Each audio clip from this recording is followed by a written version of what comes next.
저도 한 말씀 보태면 그 아까도 미스인포메이션 얘기도 나오고 리터러시 얘기도 나왔는데 사실 오늘 얘기 안 나온 것 중에 왜 보면 공론화 추진위원회랑 들어보셨을 거예요. 그래서 그 저기 원전 저 추가 하다가 중단된 거에 대해서 할 거냐 말 거냐를 갖다가 몇 년 전에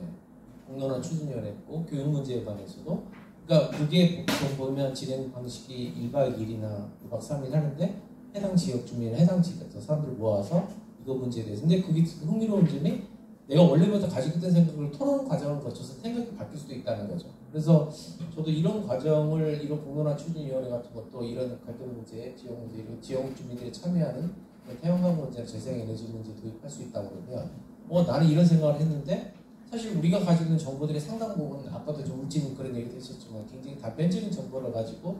개인적인 정치적인 바이어스가 들어가 있어서 이런 것들이 굉장히 강하거든요. 그래서 그런 것들을 좀 도입할 수 있다면 좋겠다는 생각을 했고 또 한 가지는 이제 아까도 교수님 말씀하셨지만 저도 흥미롭게 보는 게 퓨 리서치 결과도 말씀하셨지만 사실은 한국인들이 가장 넘버원으로 생각하는 게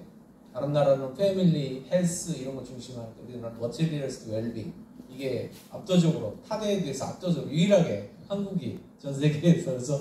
그게 굉장히 현실적으로 한국을 나타내는 상징적인 저는 문화적인 차이기도 하고 사회문화적 변형이라고 하는데 과연 그런 거지 어떻게 그렇게 돼버렸어요 현실적으로. 그랬을 때 그거를 저도 그래서 아까 인파워먼트랄지 이런 개념을 들으면서 우리나라하고는 사회문화적인 그런 것들이 다른데 저런 모델들이 과연 우리나라에서 과연 통할까라는 생각이 얼핏 좀 들었어요. 그래서 과연 우리나라에서는 역시 굉장히 우리나라는 또 아까도 잘 말씀하셨는데 집단주의 문화 얘기도 하고 굉장히 하이라키 위계적인 질서가 강한 사회문화 속에서 과연 개인이 우리하고 문화가 다른 나라의 방식이 과연 작동이 될까라는 생각이 좀 들면서도 그러면서도 이제 동시에 또 리터러시가 더 강화되고 그러니까 교육도 필요한 거고 캠페인도 필요한 거고 하지만 그러니까 그것도 필요하고 또 한 가지는 아까도 제가 첫 모두에 우리나라는 에너지를 굉장히 값싸게 쓰고 있다는 생각을 하는데 사실 그걸 모르는다는 생각이 들거든요.